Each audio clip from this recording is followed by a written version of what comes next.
עכשיו אתה. תתחיל עם השטויות. הוא יחזור אחר כך.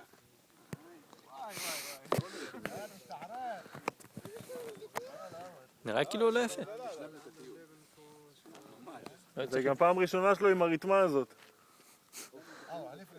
פעם ראשונה איתה, כן. בטריה הולכת למות. לא נורא.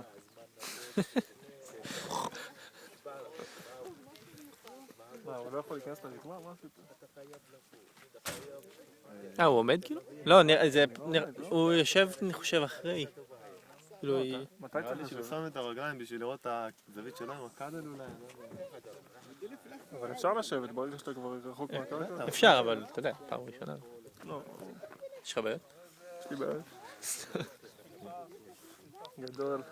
תראה מה זה. אולי הוא יתפוס איזה ענן, בסדר כאן. וואי. זה כל מה שאני רוצה לעשות זה לנסוע הביתה.